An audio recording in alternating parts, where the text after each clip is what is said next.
গণতন্ত্র রক্ষার দাবিতে পথে বামফ্রন্ট, ডিএম দফতরে ডেপুটেশন। ভোটাধিকার ও গণতন্ত্র রক্ষার দাবিতে পূর্ব মেদিনীপুর জেলা শাসকের দফতরে ডেপুটেশন দিল বামফ্রন্টের পূর্ব মেদিনীপুর জেলা কমিটি।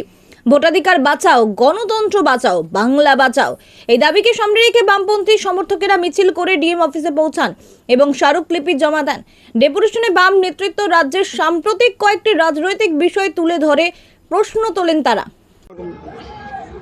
আমরা স্পষ্ট নির্ভুল ভোটার তালিকার দাবিতে প্রথম দিন থেকে বলে যাচ্ছি, রাজ্যের সরকার তার দায়িত্ব পালন করেনি। নির্বাচন কমিশন মানুষের ভোটের অধিকার নিয়ে ছিনিমিনি খেলছে।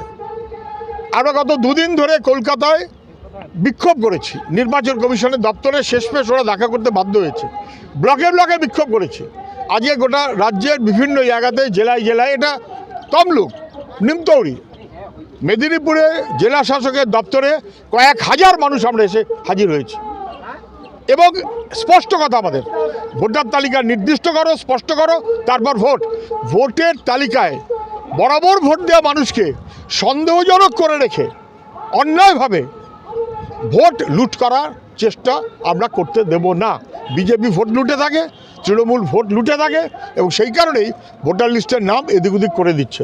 আমরা নির্ভুল ভোটার তালিকা, আগে ভোটের তালিকাটা স্পষ্ট হোক, বিচারাধীন রেখে ভোটের তালিকা হতে পারে না। হয় কেউ ভোটার, না হলে কেউ ভোটার না, মাঝখানে ঝুলে থেকে ভোটার তালিকা হবে না। পদত্যাগ করানো হলো নিজের ইচ্ছায় না জবরদস্তি? আমরা অনেক কিছু দেখেছি। জগদীপ ধনখড় রাষ্ট্রপতি উপরাষ্ট্রপতি হবেন, অতএব পদত্যাগ করেছিলেন। এবারে সেই জগদীপ ধনখড় উপরাষ্ট্রপতি থেকে আবার পদত্যাগ করলেন।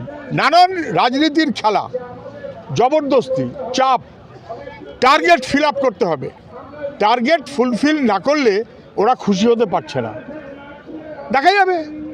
এসব করে পশ্চিমবাংলায় কোনো লাভ হবে না। তৃণমূলের সঙ্গে বিজেপির কিসের বন্ধুত্ব আর কিসের সম্পর্ক, এগুলো সব পরিষ্কার হয়ে যাবে। একটু অপেক্ষা করুন, বুঝতে পারবে। রাষ্ট্রপতি গ্রহণ করেছে পদত্যাগপত্র এবং যিনি নতুন রাজ্যপাল হয়েছেন তিনি হচ্ছেন তামিলনাড়ুর রাজ্যপাল।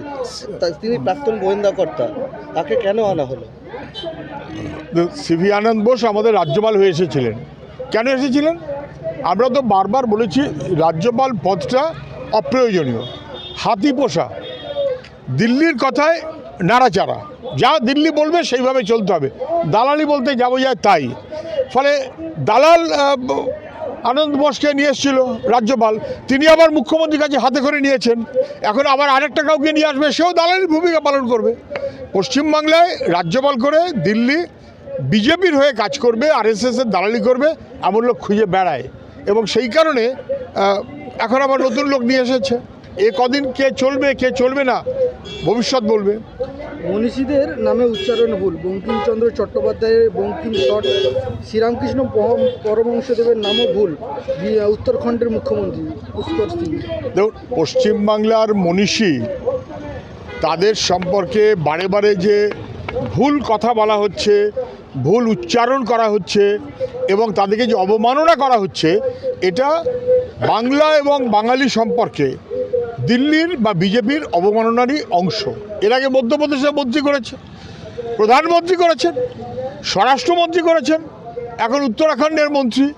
ওরা কোন দিন কখন কাকে কিভাবে কি বলবেন, আসলে বাংলার সংস্কৃতি এবং বাংলার মনীষী এই সম্পর্কে কোনো বোধ জ্ঞান যাদের নেই, তারাই আরএসএস এবং বিজেপিকে বাড়তি সুবিধা পাইয়ে দেওয়ার জন্য সিপিআই প্রার্থী। কে দাবি করেছে? তৃণমূল দাবি করেছে যে বিজেপিকে বাড়তি সুবিধা পাইয়ে দেওয়ার জন্য সিপিআই প্রার্থী। কোথায় কে তৃণমূল কি বলছে তার উত্তর দেওয়াটা আমার কাজ না। তৃণমূলের দলের নেতা শুভেন্দু অধিকারীকে বিজেপিতে পাঠিয়ে দিয়েছে তৃণমূলের সুবিধার্থে।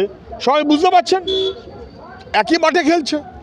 বিজেপি আর তৃণমূল এই দুয়ে মিলিয়ে মন্দির মসজিদে যে মাঠে মানুষকে টেনে নিয়ে যেতে চায়, আমরা সে মাঠ থেকে সরিয়ে লেখাপড়া, কাজ, ভবিষ্যৎ, জীবন জীবিকা এই মাঠেই রাজনীতিকে নিয়ে আসবো।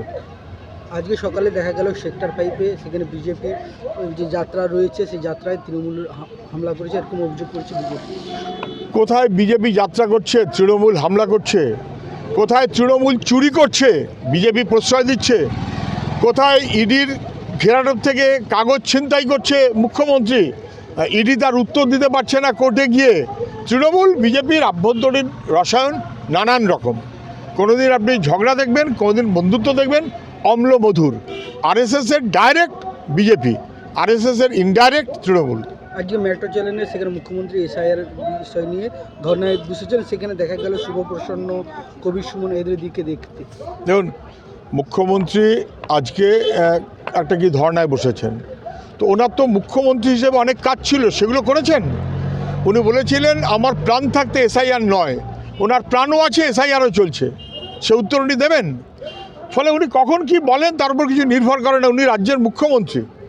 আচ্ছা, পশ্চিমবঙ্গ তাতে সর্বদলীয় সভা এসআইআরের বিরুদ্ধে কোনো প্রস্তাব নিয়েছেন না, বিধানসভার কোনো রেজলিউশন নিয়েছেন না। কেরালা করেছে, তামিলনাড়ু করেছে, তারা সবাই বিজেপির বিরুদ্ধে অথবা এসআইআরের বিরুদ্ধে লড়াইতে আছে। পশ্চিমবাংলার মুখ্যমন্ত্রী সেসব লড়াইতে কখনো ছিলেন না বলেই এখন লোক দেখানো ওই একটা কোথাও গিয়ে ধর্নায় বসেছেন। ওটা তো আসলে একটা বিশাল উৎসব। এবং কাদের ডেকে আনছেন? যাদেরকে সরিয়ে দিয়ে মুখ্যমন্ত্রী হয়েছিলেন, যাদের সাহায্য নিয়ে মুখ্যমন্ত্রী হয়েছিলেন গত 14 বছরে, তাদের কথা মনে পড়েনি। আজকে মুখ্যমন্ত্রীর মুখটা কাদায় লেবড়ে গেছে, ওই মুখটা কেউ আর চাইছে না। এখন সেই কারণে আবার পুরনোদের ফেরত আনার চেষ্টা করছেন, লাভ হবে না। নিষ্পত্তি হয়েছে ভোটের আগে, বাকি যে বিপুল এই নাম, সেটা নিষ্পত্তি সম্ভব হবে? দেখুন, আমাদের কথা একদম সিম্পল। আগে স্পষ্ট ভোটার তালিকা, তারপরে ভোট। ভোটার তালিকায় মানুষের নাম কেটে এফর করে দেবো, জীবন্ত মানুষকে মৃত বানিয়ে দেবো, একের পর এক নাম ডিলিট করব। আমি জানি মেদিনীপুরের সাংবাদিক, তার নাম ডিলিটেড কেন সবাই জানেন, ডিএম এসপি সবাই জানেন, আপনারাও জানেন। গড়িয়ার কাছে সাংবাদিক, তার নাম ডিলিটেড, বাড়ি শুদ্ধ সবার নাম আছে। ফলে না ভূতের রাজত্ব চলছে। ফলে কারুর নাম ডিলিটেড, কারুর নাম নাকি বিচারাধীন। আরে অপরাধ করলে তো বিচার হবে। আমার নাম ছিল কতবার, এবারে আমার নামে তুমি হঠাৎ বলে দিলে আমি বিচারাধীন মানে। ফলে এটা বিচারাধীন করে মানুষের ভোটের অধিকার কেড়ে নিয়ে মানুষকে সন্দেহজনক করে ভোটার ছাড়া ভোট জিততে চায় দিল্লির মনোভাব তাই। বিজেপি নেতারা বলছেন যে সিপিএম ভোটে পারছে না, সেই জন্য নওশাদ সিদ্দিকী আবার হুমায়ুন কবির হাত ধরতে যাচ্ছে। কে বলছে? বিজেপি নেতারা বলছে যে নওশাদ সিদ্দিকী হুমায়ুন কবির হাত ধরছে, ওরা তৃণমূলের হাত ধরলেই তো বেটার হয়, এরকম অভিযোগ। কে বিজেপির কোন নেতা কী বলছেন আমি জানি না, আমি তার উত্তর দেওয়ার প্রয়োজন বোধ করি না। পশ্চিমবাংলায় বামপন্থীরা মানুষের স্বার্থে লড়াই করে, শিক্ষা, কাজ, ভবিষ্যৎ এই দাবিতে লড়াই করে। আর মন্দিরের রাজনীতিটা বিজেপি আর তৃণমূল ভাগাভাগি করে। মন্দির মসজিদের রাজনীতিতে ওদের লাভ। মুখ্যমন্ত্রী বলেছিলেন ওয়াকফ কিচ্ছু করতে হবে না, আমি সব ঠেকিয়ে দেবো, তারপর কি করলেন? উল্টোটা করলেন। ফলে মুখ্যমন্ত্রী ওয়াকফের নাম করে ব্লাফ দেবেন, এসআইআরের নাম করে ব্লাফ দেবেন, দিল্লি এনআরসির নাম করে মানুষকে ভয় দেখাবে, এসআইআরের নাম কেটে মানুষকে ভয় দেখাবে। তার বিরুদ্ধে সমগ্র মানুষকে ঐক্যবদ্ধ করা, যারা ধর্মনিরপেক্ষ দেশপ্রেমিক মানুষ তাদেরকে ঐক্যবদ্ধ করাটা বামপন্থীদের কাজ।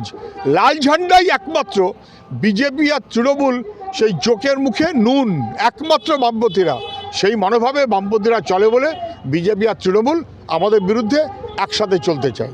বিজেপি এবং শুভেন্দু অধিকারী যখন বিভিন্ন রাজনৈতিক নেতাদেরকে জয়েন করাচ্ছে, সেখানে শুভেন্দু অধিকারীর নিজের বিধানসভা নন্দীগ্রামের 2 নম্বর ব্লক থেকে পঞ্চায়েত সমিতির সদস্য আজ তৃণমূলে যোগদান করলেন, কী বলবেন? দেখুন, একটা এখন দলবদলের রাজনীতি চলছে, এসব ছিল না, বাম আমলে ছিল না। বাম আমলে যে যার রাজনীতি করতেন। এখন তৃণমূল করলে বিজেপি, তৃণমূলের নেতা হলে বিজেপির নেতা হওয়া যাবে। বিজেপিতে 2 দিন ঘুরে আসলে তৃণমূলে আবার বড় পোস্ট পাওয়া যাবে। ফলে তৃণমূল আর বিজেপি পারস্পরিক এইভাবেই চলে। কখনো বিজেপির নেতা গিয়ে তৃণমূলের থেকে লোক জয়েন করাচ্ছেন, তো বিজেপির নেতার এলাকায় আবার বিজেপির লোক তৃণমূলে চলে যাচ্ছে। এটা একটা বাড়ির একটা উঠোন, বাঁদিকের ঘরে বিজেপি তো ডান দিকের ঘরে তৃণমূল। সকালে বিজেপির ঘর তো বিকেলে তৃণমূলের ঘর। আমরা তো বারবার বলেছি, গোডাউন একটা, দোকান একাধিক, কিন্তু মাল একই রকম, পচা এবং বস্তা পচা। ডেপুটেশন শেষে বাম নেতৃত্ব জানায় সাধারণ মানুষের ভোটাধিকার রক্ষায় তাদের আন্দোলন ভবিষ্যতেও জারি থাকবে। এই দাবিগুলি দ্রুত বিবেচনা করার জন্য জেলা প্রশাসনের কাছে আবেদন জানিয়েছে বামফ্রন্ট নেতৃত্ব। ব্যুরো রিপোর্ট, এখন খবর।